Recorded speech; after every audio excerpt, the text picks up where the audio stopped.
हम प्रवल्लिका के परिवार से मिलने आए क्योंकि जो दर्दनाक हादसा इस परिवार के साथ हुआ है वो दर्द हम समझ रहे हैं। किस तरीके से एक गरीब परिवार मजदूरी करके, बर्तन मांज के, काम करके, मेहनत करके अपने बच्चों को कर्जा लेकर भी पढ़ाता है। जिस परिवार के पास किताब खरीदने के पैसे ना हो, पैसे उधार लेकर भी अपने बच्चों को पढ़ाता है। और प्रवल्लिका के साथ जो हुआ वो आज पूरा देश, तेलंगाना के साथ साथ पूरा देश देख रहा है कि किस तरीके से बार बार एग्जाम्स को पोस्टपोन करके देश के भविष्य के साथ खिलवाड़ किया जा रहा है।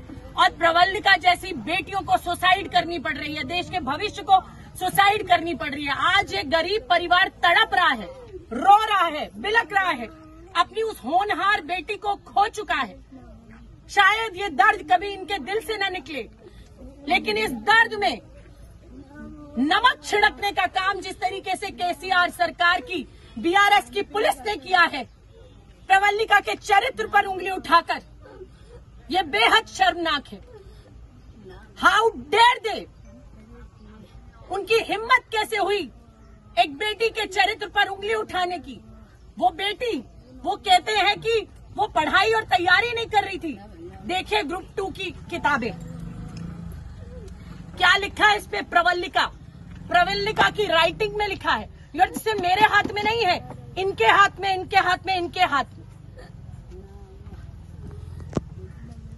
एक बेटी जो गांव से मेहनत करके कुछ बनने के लिए, अपने परिवार को पालने के लिए शहर में जा रही है, ये सरकार उनके चरित्र पर उंगली उठाती है, कहकर कि बॉयफ्रेंड की वजह से मौत हो गई।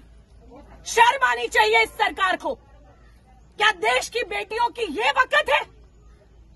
आज देश की बेटियां भविष्य संवार रही है, हवाई जहाज उड़ा रही है, बड़े बड़े प्रतिनिधित्व कर रही है, और ये देश की बेटियों को इन्होंने इस तरीके से समझा है। आज प्रवल्लिका ने अपनी मां को सुसाइड करने से पहले जो सुसाइड नोट लिखा, उसमें लिखा कि मां, मैं गांव में तब आऊंगी जब नौकरी लग जाएगी। लेकिन बार बार जिस तरीके से परीक्षाएं रद्द हुई, उन बच्चों को मजबूर कर दिया गया आत्महत्या करने के लिए। और ना जाने कितने सारे बच्चे आज प्रवल्लिका की तरह जूझ रहे होंगे, दिमागी परेशानी से, डिप्रेशन से। ना जाने कितने बच्चों के दिल में यह आ रहा होगा।